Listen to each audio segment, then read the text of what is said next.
South Korea is an emerging world leader, the world's 7th largest exporting nation. They make more ships than any other country. We look at Korea today, it is emerging at such a pace that it's almost blindsiding some people right now. They're exporting more memory chips and display panels than anyone else on Earth. People who know this country view it the same way as we do, that it is a very dynamic, very energetic, hard-working country. They're designing brand new transport systems. South Korea has developed at an extraordinary rate. And a lot of that is to do with the fizzing energy, the frenetic pace of the economy, and the sheer energy that people are willing to invest in it. And they're creating world-class art, cinema, and music. It's exciting for music to be such a big part of culture here. In the last 100 years, South Korea has been invaded, subjugated, and divided.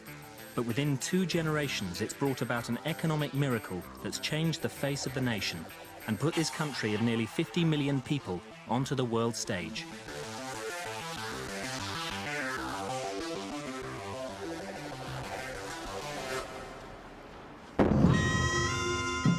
In the 7th century, 3 kingdoms came together to form Korea.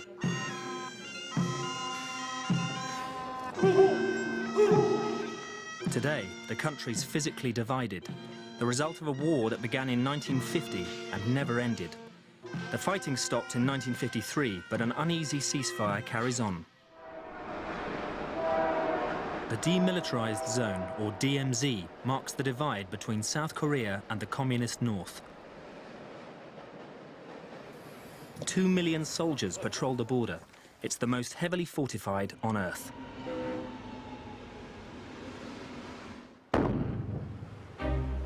Sitting at the end of a peninsula, South Korea is the size of Kentucky, with Japan to its east and China above North Korea. In less than 6 decades, South Korea has risen like a phoenix from the ashes to become an economic powerhouse with ambitions to match. On the international stage, it's hosted an Olympic Games, co-hosted the World Cup, and in 2010, it became the first Asian nation to host a G20 summit. President Lee Myung-bak welcomed the world's leaders to discuss economic and social issues. 구체적인 성과를 도출하기 위해서 노력할 것입니다. In the United States, where we're on track to cut our deficit. It put his country at the top table of international politics and highlighted the differences between the 2 Koreas. Koreans by nature are optimistic people. We couldn't have survived the war and the poverty had we not been optimists. But I think with one big caveat, that we have a huge challenge looming over the horizon that most of our peers in the G20 don't have. And that is the challenge of what to do with North Korea. We have the fear that this might lead to another conflict that destroys everything cheap. They've broken the armistice on numerous occasions. Most recently, the unprovoked sinking of one of our naval vessels, the artillery shelling without provocation of Yeonpyeong Island, the harassment, the threatening. All of this casts a very long, dark, uncomfortable shadow over South Korea. North Korea remains a secretive, totalitarian state. Run by a dynastic family who've controlled it since the ceasefire, it has one of the world's largest standing armies. North Korea, after the Korean War, was equally devastated, but having had an industrial base prior to the Korean War, the North Korea recovered faster, and even into the late 60s, North Koreans were relatively wealthier. Not a great deal, but they were better off than South Korea. But today, they're 1/30th, if that, of our GDP.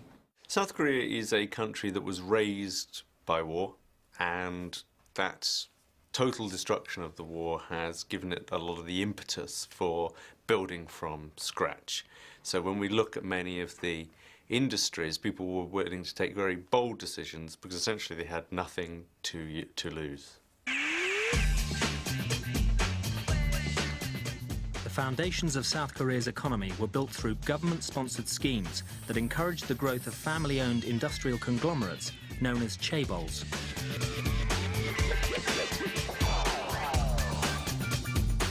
Two of the most globally significant chaebols that have dominated the country's economy are Lucky Gold Star, or LG as it is today, and Samsung. Samsung started out in 1938 as Samsung General Store, which was a trading company which sold dried fish and other foodstuffs. Our history starts from 1947. We started out as a small manufacturer of cosmetic facial creams for women. And then we ventured into other industries such as plastic materials, healthcare products, household goods, electronics. After the devastation of the Korean War in the 1950s, Samsung began to move into new business areas to help rebuild the Korean economy. Some of those included, for example, textiles and sugar refineries. Now, by the late 1960s, Samsung began to move into the electronics industry.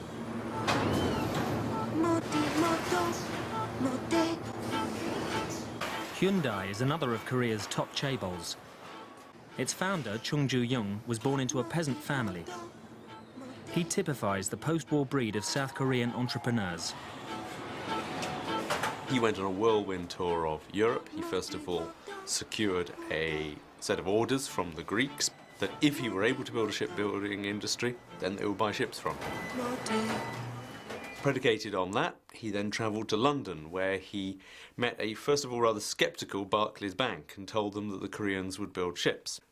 And something about the charisma of the man persuaded Barclays that they should fund his project.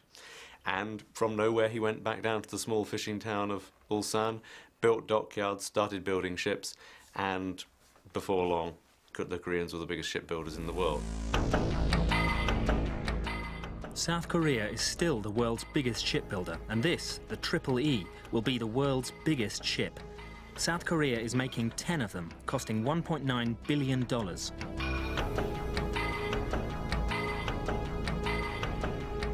As long as the Empire State Building is tall and as wide as an 8-lane highway, each ship can carry 18,000 containers, enough to transport 18 million flat-screen TVs.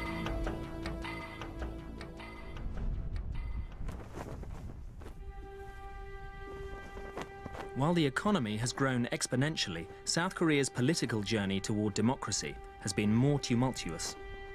A combination of military rule, dictatorship, corruption trials, and assassination has dogged the country. The effects of this political instability can be seen even today, when its parliamentarians disagree in a spectacular fashion. South Korea's industrial rise has been less volatile, but no less challenging. Heavy industry and labor-intensive industry like textiles were the nation's mainstay in the 1970s. But its neighbor Japan had an unbeatable reputation for cars, electronics, and desirable gadgets. South Korea wanted what they had. In the early days, it's got to be admitted that Korea had a rather shady past in its relationship with Japan, that over the weekends, Japanese technicians would make a bit of extra money by coming over and selling secrets to the Koreans. Korea became a master of the copycat technology, but that doesn't mean that it isn't innovative. It becomes very powerful at using its control of management, of costs, of production systems, to be a very powerful, what it calls fast follower. The speed of South Korea's catch-up in the 1980s was meteoric. It became one of the tiger economies of Asia and a magnet for money. Investment in the economy was huge, both from abroad and at home. But by the late 1990s, the relationship between the banks, the chaebols, and the government created an investment bubble. In 1997, that bubble burst, and South Korea was bankrupt. The Asian financial crisis of the late 90s was very tough on Korea. About 20% of the large conglomerates failed. Many of the others were in tough financial condition. South Korea needed a $58 billion bailout. The International Monetary Fund stepped in, but wanted to change the cronyism that had helped create the crisis. South Korea had survived occupation and war to become one of the world's leading trading nations. Could they do it all over again?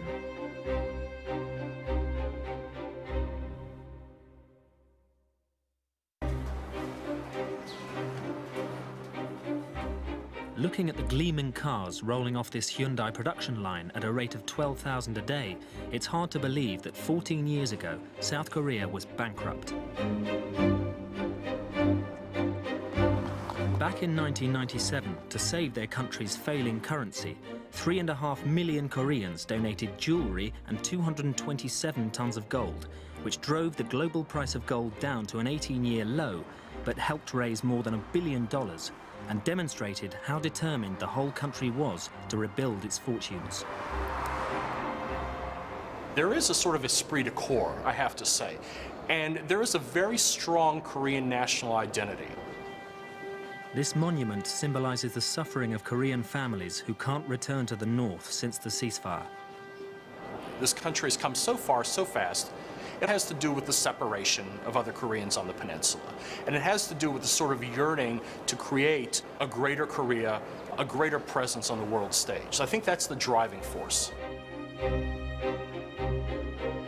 The International Monetary Fund's $58 billion loan to bail out the country came with provisos. The banking system was restructured and the chaebols underwent change.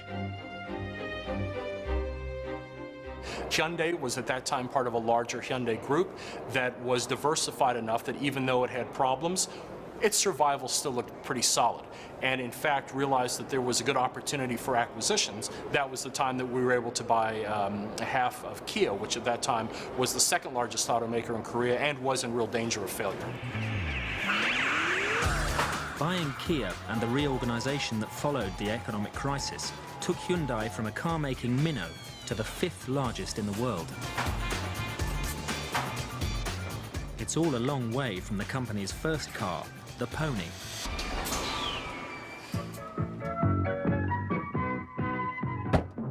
There was kind of a kit of parts. It was almost a United Nations of vehicles. The manufacturing and the engineering know-how came from the UK, the design came from Italy, the engine came from Japan. It was produced here. It was a little hatchback coupe that we started exporting to the rest of the world. As Hyundai Motors have grown, their ambitions have too. Now the company's going head-to-head with some of Europe's most prestigious brands, like BMW and Mercedes. The ambition early on was to produce vehicles. If you build them, they'll sell. We found out pretty quickly that if you build too many, you can get out ahead of your quality process. And so in 2000, we really retrenched and said, we're not going to focus on volume anymore, we're going to focus on quality. And spent the past 10 years reassessing what success meant. We think now success doesn't necessarily mean being number one. The goal now is to try and be the world's best automaker, and honestly, if we do that, the rankings will come on their own. When Samsung had problems with quality control, they chose a different way of dealing with it. In 1995, when a fault was found with some of the cordless phones produced at our Gumi plant, the chairman ordered about 2,000 executives together for a ceremony. And at that ceremony, these cordless phones and other devices were destroyed in a ceremonial way. And this was really done in order to emphasize and signal a real shift in the way that we approached quality management. Hyundai believes their success is due in part to improved products, but also understanding local markets. One of the ways that Hyundai Motor has really assured its success globally is relying on the expertise in local markets and not necessarily putting a Korean imprint everywhere around the world. It's an intensely pragmatic culture and pragmatic business environment. When the global downturn hit in 2008, Hyundai America came up with a radical idea to get US citizens to buy Korean cars. We created something we called the Hyundai Assurance Plan, and we basically said, if you buy a new Hyundai and you lose your job, you can give the car back. And the truth of it was, we didn't get many cars back, but it created a great deal of goodwill. The following year, Hyundai took on rival Toyota, cheekily offering a $1,000 trade-in in the US during the Japanese car giant's woes. And it worked. Hyundai increased its market share. South Korea's hunger to succeed enabled it to pay back its IMF loan 3 years early. And by 2004, it had joined the trillion-dollar club of world economies. I think globalization is inevitable. We've known that the world economy grows faster by interdependence and trade. If that is the paradigm, then for those of us who see ourselves as more advanced economies, have one goal: to climb the value-added change. South Korea now has 10 companies in the global Fortune 500, has recently ratified a free trade agreement with the EU, and is close to doing a deal with the US. Samsung's home market of Korea is relatively small, which means that our growth is really outside of the country. So today, more than 90% of Samsung's revenue is generated in exports outside of Korea. One of the impressive things about South Korean industry is its ability to forge new markets very quickly, particularly being bold and going into areas where other investors, and particularly their rivals, sometimes are a bit fearful to go. And if you take a company like Samsung Electronics, it's the second biggest individual exporter from China. So they've certainly moved into these regional markets. As soon as they can see an opportunity, they'll move into it. In 2009, Samsung's profits were double Japan's 9 major consumer and industrial electronics companies combined. In 2010, Samsung posted record sales, putting them ahead of Hewlett-Packard and Siemens. China is one of our most important markets today. It makes up around 16% of our global revenue. Obviously, with the growing Chinese middle class, there's a lot more demand these days for premium electronics products, like our flat-screen TVs and smartphones. In 1990, there was only one flight a week between South Korea and China. By now, there are hundreds of flights each week. Now the push is more gravitating towards Vietnam and Indonesia. These are, again, tough markets. And the Korean background, coming from a nation raised by war, has created very bold leaders who like the idea of slightly tough, hard-to-work-in environments, and they're more willing to go there than, say, Japanese companies that can be more wary. If an American company opens a shoe factory in Indonesia, the Koreans will move there within months to build up a shoe factory to compete with it. In other areas, they are just being bold. At the moment, they're even looking at real frontier markets like Cambodia. So they're looking to build the first really big international airport in Cambodia, real estate, leisure there. They're outstripping the Chinese at the moment in the amount that they're investing into Cambodia. They're the biggest expatriate community in Indonesia. So they're really on the march in these kind of frontier markets. By 2009, South Korea was the world's 9th largest exporter. In display panels, memory chips and shipbuilding, they ranked #1. In mobile phones, 2nd. Cars, 5th. Petrochemicals, steel and textiles were all in the top 10. But there are new global markets in South Korea's sights, the so-called soft power service industries. These are not factory but city-based, and they need highly educated individuals to create new wealth. Can South Korea Inc. become a world beater here as well?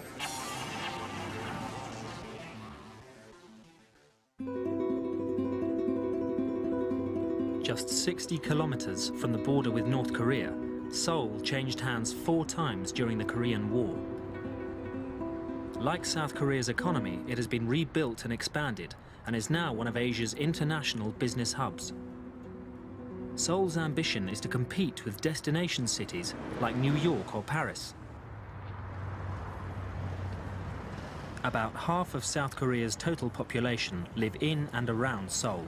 That's 24.5 million people.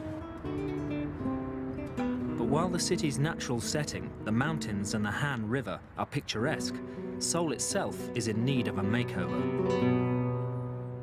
그런 시절을 거치면서 사실은 When we were growing rapidly, it was difficult for Seoul to pay more attention to making the city beautiful. 역부족인 그런 상태가 한동안 지속이 됐던 거죠. 그랬기 때문에 불과 몇 년 전. Therefore, Seoul was regarded as a grey concrete city until 5 years ago. 오명을 벗어나기가 쉽지가 않았습니다. part of it comes down to just the scale of the place. It's sprawling, it's huge, it has a legacy of a lot of particularly ugly housing. And the problem with ugly housing versus ugly office buildings is people live in ugly housing.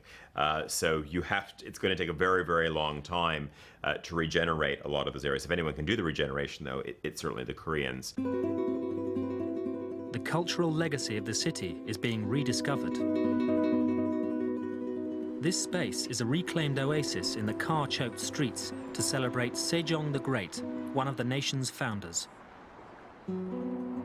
This is the latest construction in the city's $102 billion project to make Seoul a design capital. 동대문 농장 터에 만들고 있는 DDP를 예를 들 수 있습니다. 그 공간은 We are currently building DDP on the land where Dongdaemun Stadium stood. The site has historical significance because there are the remains of a fortress wall and an armory from the Chosun dynasty. 공간인데 This landmark building will house design-based businesses and become the fashion hub for South Korea. The site it sits in will be a green space in the city. 야구장과 축구장으로 쓰이던 공간인데요. 과감하게 We made a far-reaching decision to tear down the two stadiums and excavate the site to reveal our history from centuries ago. 되살려서 지금 역사 문화공원으로 만들어놨거든요. 그리고 거기에 이어 Now there is a history and cultural park of Seoul. 이 건축물은 지금까지 구현된 적이 없는 아주 Above the park, we are building a design plaza. We have employed cutting-edge architectural technologies to build this innovative design. 건축물이 지금 만들어지고 있습니다. Something else Seoul is determined to change is its traffic problem. South Korea wants to become the world's 7th green power within a decade. KAIST, the Korean Advanced Institute of Science and Technology, are developing a transport system to help them achieve that goal. OBZURV, the online electric vehicle. The prototype buses and cars take up power magnetically from electric strips buried in the road.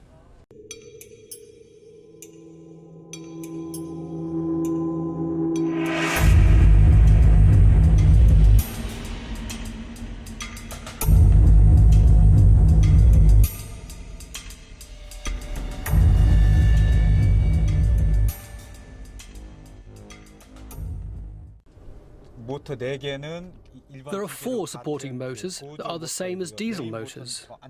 The main motors sit at the back of the engine compartment. This black box is the battery. The size and cost of this battery is only a fifth of other electric buses' batteries.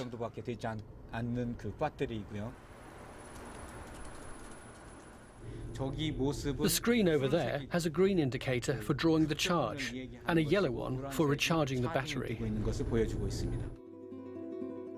OBZURV could change urban transport worldwide. And if 50% of Koreans switch to OBZURV, the country could reduce its oil imports by 35 billion barrels a year. 운행되는 노선의 한 3분의 1 정도. Only a third of the route needs to be capable of recharging. This system is a dream come true. 운행될 수 있는 정말 꿈과 같은 그러한 시스템이죠. From a country that was a fast follower, this South Korean innovation is set to challenge the rest of the world within the next few years. 이러한 변화들이 아마 I think we will amaze the world with this innovative advance in transportation. 세계에 퍼져나갈 수도 있다고 저는 생각을 합니다. While South Korea's industry has been focused for 60 years on exports, the city's tourism boss is focused on importing visitors. It's a green city, and we've been attracting hordes of tourists. In 1980, we had 1 million visitors, or not quite. 10 years later, it became 3 million. And last year, 2010, we had almost 9 million. One of the great challenges for South Korea right now is that it is bottom of all league tables when it comes to Asian tourism. Tourists don't want to go to South Korea. They want to transfer through the airport. They want to use its airlines. They don't necessarily want to get off the plane. We've invested a lot of time, energy, and money. The result is Incheon International Airport, Seoul's International Airport, has been voted the world's #1 airport for 6 years in a row. South Korea is not yet in the ranks of Asia's top destinations, but it has plans to tempt the world's traveling consumers. If we look at Korea today, it is emerging at such a pace that it's almost blindsiding some people right now, because all eyes are on China. Eyes have sort of been on Japan, but certainly we've seen this China focus. But if you talk to luxury goods companies, if you talk to retailers, if you talk to even small trouser manufacturers in Italy, just focusing on the consumer side, they say the most magical part of the world right now is South Korea. Look at the 3 main department store brands. These are not global household names yet, but you've got Shinsegae, you've got Lotte, you've got Hyundai. 3 stores which rival pretty much anything in Tokyo. They beat the pants off of anything in Hong Kong, and you can pretty much write off North America, Australia, and Europe.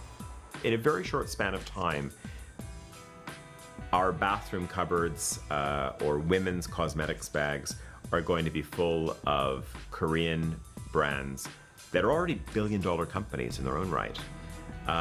They just haven't gone beyond the borders of that nation yet, but they're on their way. Millions of tourists do come, and thousands of people who work for multinational companies do stay. Seoul offers both luxury shopping and its own fast food. Bindatuk could be Korea's contribution to the menu of international foods found across the globe, like hamburgers and pizza. There are 3 or 4 things that the Koreans do incredibly well, which are also quite easy to transfer into a fast food format.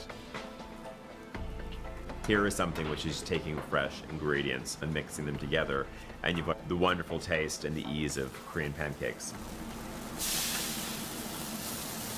우리나라에 Fast food culture was introduced by the West to Korea, so I think we can export Korean fast food, which has lots of vegetables and fermented ingredients, to the West. I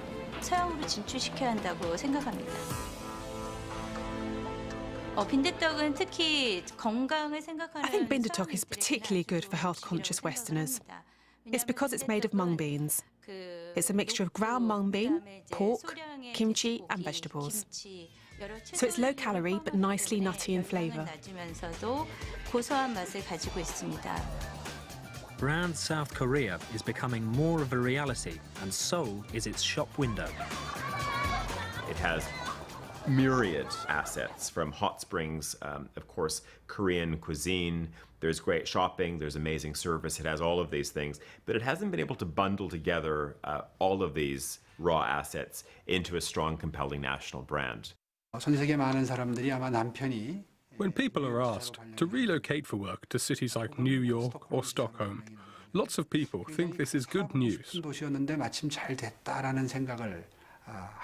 So perhaps after 10 years, Seoul might become one of those cities where people want to live before they die. That's one of my hopes for Seoul. While Seoul is making itself more beautiful, underneath, the city's heartbeat is digital. It's the most wired city anywhere and has world-beating creativity coursing through its veins.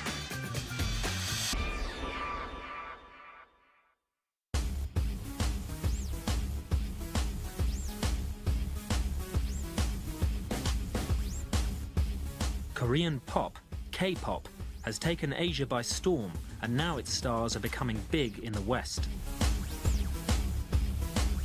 The Hallyu, the Korean wave, is a cultural phenomenon, and in the global soft power stakes, it's been called the country's biggest weapon. When you look at raw soft power, those assets that can't be bought but are instantly loved and embraced by people around the world, the Koreans have understood how to export those things in spades. K-pop and now Hollywood film star Rain is one. He's been selected as one of People magazine's 100 most beautiful in the world. And film director Park Chan-wook, an award winner at Cannes, has Quentin Tarantino as a fan. And girl groups like Wonder Girls and Girls' Generation have gone international, making millions in export revenues. The K-pop has definitely become a bigger influence than it was like 5 or 10 years ago. So it's exciting for music to be such a big part of culture here.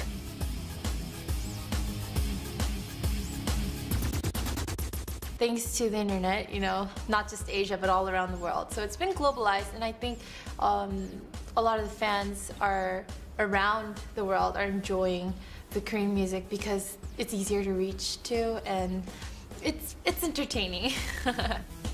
When you talk about exports, what gets out there quickly, what gets out there quickly in a wired world? Well, then we're talking about film, and we're talking about music, and we're talking about television. As well as K-pop, Korean soap operas, miniseries and films have won a huge following in Asia and across the world. Lee Byung-hun, star of Hollywood's G.I. Joe, has joined the ranks of other famous Koreans like Daniel Dae-kim and Kim Yoon-jin from US TV's Lost. And Koreans are making an impact in sport as well, like Olympic skater Kim Yoo-na, golfers KJ Choi and Pak Se-ri, and footballer Park Ji-sung, who plays for the world-famous Manchester United. I think the great appeal of South Korean culture from a pop culture point of view is, it sounds odd, but it's neutrality. I mean, the Koreans have become the acceptable, loved face of Asia. So if you are in Malaysia, you happen to love these Korean pop groups. If you're in Japan, you love those dramas. And if you're in Thailand, you like those actors and actresses. It's not only mass culture that has surfed the Korean wave. Korean art has gone mainstream in capital cities across the globe. The renowned Saatchi Gallery will show only Korean art when the 2012 Olympics is in London. Historically, South Korea is more worldly because its people are part of the cultural exchange. I think if you look at the current creative boom that's coming out of South Korea, it's benefited from two things. One is the enormous Korean diaspora around the world, and that's Koreans in Australia, the US, Canada, the United Kingdom. I think the other side, though, is education, just the sheer number of Koreans who go abroad to study. And what that brings them is a number of things. It's just exposure to different markets. It delivers an understanding of how other people think, what makes other consumers tick. Per capita, there are more South Koreans studying in America than from any other country. In the 60s, during South Korea's political unrest, hundreds of thousands had emigrated to the US, but now many Korean Americans want to come back. Many of them settled in the US, and we now even have hundreds of thousands of young people in their 20s and 30s in the US who are very Americanized, somewhat global, who want to come back home. And many try, but they find that the market here is extremely competitive because the Korean youngsters have in the meantime become far more globalized than their Korean American cousins who are insular, relatively speaking, who grew up in the US. This is a very interesting development.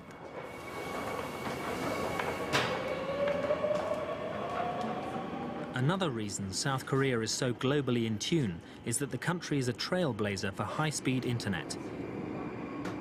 81% of the population are wired to broadband. Seoul calls itself the most wired city on Earth, and even in the subway there is connectivity.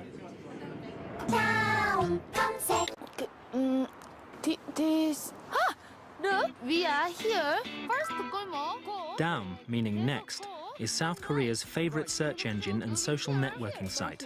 4 out of 5 are registered users. And this new digital world is changing some traditional Korean aspirations.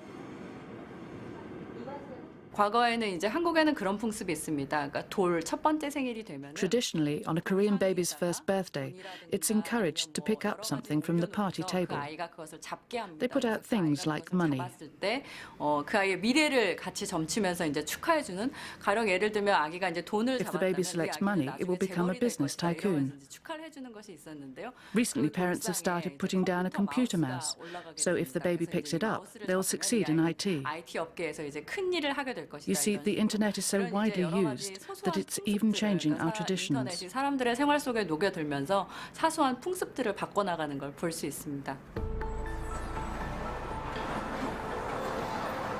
Small IT companies are multiplying fast in South Korea, and young people are attracted to their different way of working. 는 이제 그 소위 좋은 대학을 나오고 이렇게 실력 In the past, graduates from the top universities wanted to work for chaebols, but now they want to join IT companies, where they can work on their own initiative, unlike at the big companies. 이러한 흐름들이 아마 그 I think this kind of shift will slowly change the working cultures in Korea. 생각이 됩니다. It's not just how people work, it's changing who works. A high percentage of the industrial giants, the chaebol's workforce, is male, and an even higher percentage of men fill the top jobs. But in these new industries, things are changing. 특히 이제 고위직으로 왔을 때, 그러니까 팀장들이라든가 이런 식으로 이제 There are lots of women in senior positions in IT, and the ratio of men to women is 50-50. 반반이 될 정도로 많이 있고요. 이런 것들이 This is a very new working culture in IT, and many Koreans in high-level jobs find it odd. 신기하게 생각하는 한국의 문화고. What's happening in IT reflects a change in South Korean society. Some of the old ways are being challenged by the young. And the chaebol system is more than 60 years old. The problem is the chaebol system is very strong. So if you get a dynamic little middle-order company, it will either get broken down by the chaebol in the sense that it's a supplier to the chaebol, so the chaebol will start to demand tough terms from it and it will feel pressured financially. On the other hand, if it's doing really well, a chaebol will just buy it. Young South Koreans' priorities are different to their industrious parents and grandparents who worked long hours to raise their country into an economic powerhouse. And soft power is accelerating the speed of that change.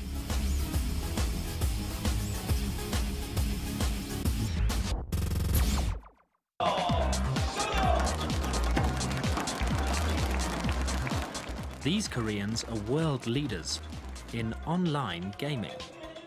They're e-sport players, competitive video gamers, and in South Korea it's big business. A byproduct of the broadband boom, some 17 million Koreans are gamers, and hundreds of thousands watch their heroes in action. E-athletes pitch their skill at obliterating opponents, whether they're in the same room or across the globe. Matches are broadcast onto dedicated TV channels, and the top players' fan clubs are bigger even than many K-pop stars.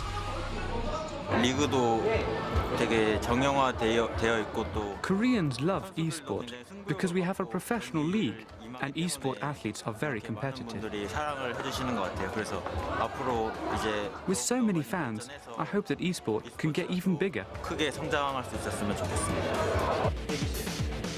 Born in a digital age, young Koreans expect instant gratification. Especially the younger generation are used to speed. They're speed addicts. When they turn on their computer, they want it to boot instantly. 30 seconds is too long.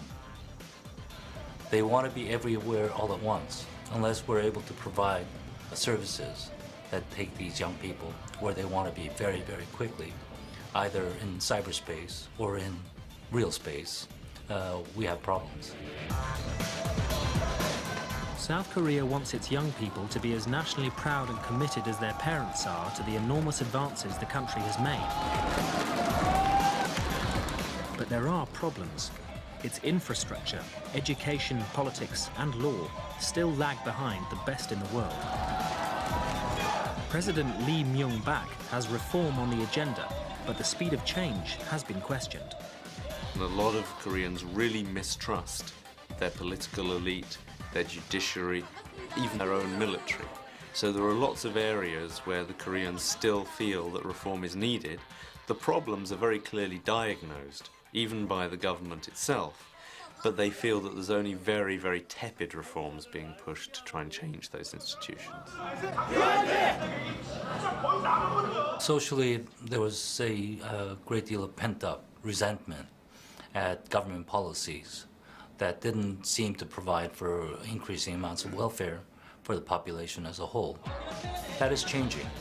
The Korean government's public welfare budget has increased dramatically in the last decade and a half, where today it takes up the lion's share. This big industrialization, though, does have a dark side to it, because although Korea could be incentivized to work like this, it became almost a compulsive working society. People became addicted to their work, and in many ways they still are. In modern era, one expression has become synonymous with Korean character, 빨리빨리. It's a hurry, right? It's been a hurry culture with its positive and pejorative connotations. I think we have learned from this. A lot of these things we have achieved in such a short period of time is because of the hurry and 빨리빨리 culture. For Korea to move forward in some ways, it needs to take a step back. Its education system and its companies are locked into a certain way of thinking, of rote learning, of mass production, and there needs to be a sense of how do we incorporate creative thinking, innovation, different types of companies into our economy? How do we allow the middle order, more innovative companies to stand on their own and not be eaten by the chaebol? But even as they begin to address their social problems, South Korea's political ambitions are starting to be realized. When President Lee Myung-bak hosted the G20 in 2010, the country believed it was time they were recognized as one of the world's developed nations, but with an awkward history. Because of North Korea always sitting there looming on the border, South Korea has always wanted to be known for, first of all, its democratic triumph and throwing off a military dictatorship at the end of the 1980s that then was almost celebrated by the Olympics. Then, later in 2002, we have the World Cup shared with Japan, which they saw as another great coming out festival, which again so upset North Korea that they tried to upset it with a naval battle off the coast at the same time. And then more recently, last year, we had their presidency of the G20. At the G20, the South Koreans presented an initiative suggesting a different way to give aid to underdeveloped countries. And the head of the IMF praised Korea for its intellectual leadership. Now, we spent a lot of time in the history of Korea looking at Korea as a nation that was a fast follower, that was master of catch-up or being a copycat. So when he went out and praised some of the economists from Korea as being intellectual leaders, that was something new. I think over the next decade, we're certainly going to see more and more spheres of life where the Koreans are giving leadership, ideas and creative thinking, fields where we haven't even seen them before.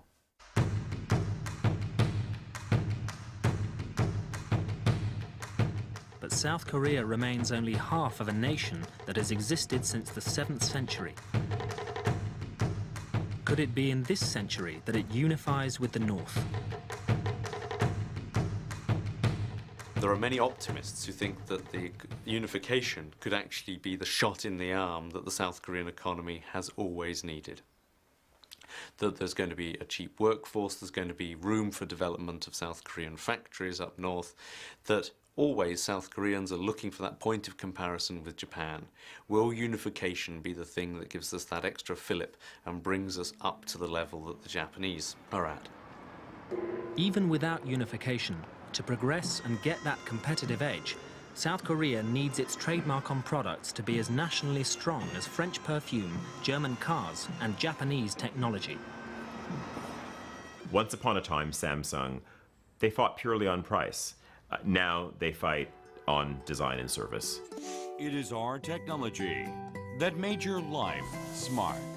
we're now approaching what I sort of see as the third Korean wave. If the first Korean wave was LG, Samsung arriving in our households, more Hyundai vehicles and Kia showing up on the street, if the second wave was the K-pop boom, the soap opera boom, let's say the whole soft power boom that we've seen from South Korea, the third wave is going to be an industrial and brand one.